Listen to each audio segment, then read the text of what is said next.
Giant Jelly Jaws and the Pirates by Helen Bohr and Ben Mantle. Since he was a little boy of 2 or maybe 3, Jake had longed to sail away with pirates out to sea.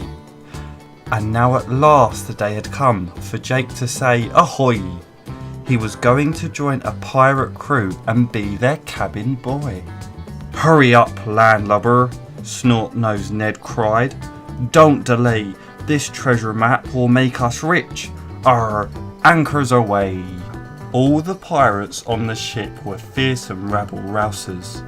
Fish Breath Fred, the captain, kept live lobsters in his trousers.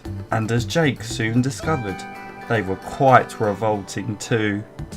Each man had rotten teeth and fleas and smelt of fish gut stew.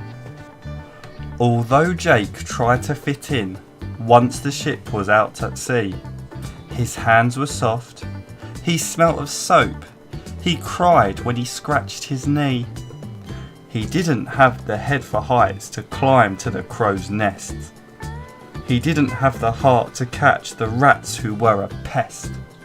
Then Part Pants Pete found out that Jake had never had a fight, and that was more. He still slept with his teddy bear at night. Captain Fish Breath Fred in fury stamped and stomped and cursed. "Of all the cabin boys we've ever had, ye be the worst." Then one night Jake asked, "Please tell me, who's your figurehead?" "It's Giant Jelly Jaws to scare our foes," Long John Jim said. The crew drank fizzy pirate pop and burped and shared their tales of the grisly, gruesome sea monster the size of 7 whales. "It stings just like a jellyfish and bites just like a shark. It can smell you from 10 miles away and see you in the dark. It sucks in massive gulps of air and does the loudest burps. It can swallow pirate ships like this down whole in just 2 slurps."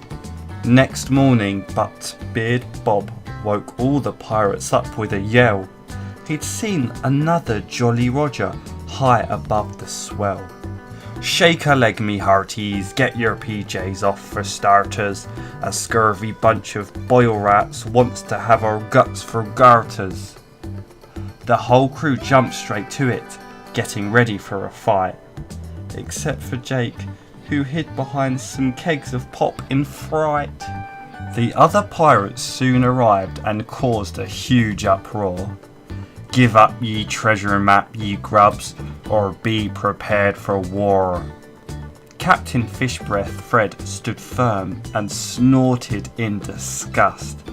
"This treasure map is ours, so brace your britches, fight we must." Both sides fought hard and dirty, using brawn and brain and muscle. But in the end, the other team of pirates won the tussle.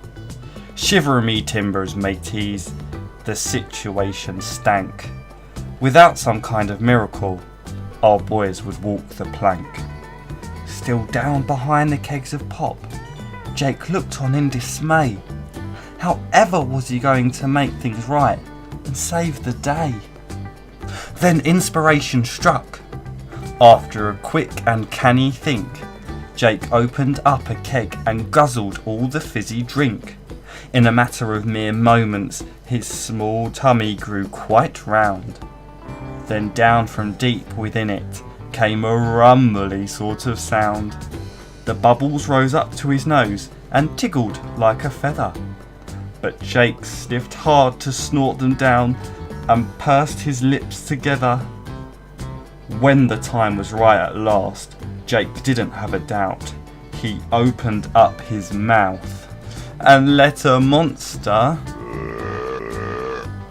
come out. Every single pirate's blood ran ice cold at the sound.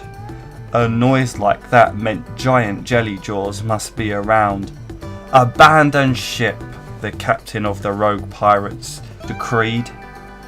Then off they sailed in mortal fear and panic at full speed. Captain Fishbreath, Fred and crew thought they were surely doomed, that all they could do now was wait in dread to be consumed. But then they heard Jake's little voice cry, "Shipmates, don't you see? Giant Jellyjaws was not the burper, it was me." The pirates were astounded. The boy had saved them all. Who'd have thought a burp so big could come from one so small? Much manly hugging later, and a secret tear or two, the pirates checked their map once more and sailed off through the blue. When they reached the island, Bogey Bill soon found a spot. The X marked on their map where they should dig for the jackpot. The pirates were so happy that their quest was at an end. They shared a hot fish finger feast and praised their newfound friend. "Bert boy Jake, you saved us all and helped us find this chest. Of all the cabin boys we've ever had, ye be the best."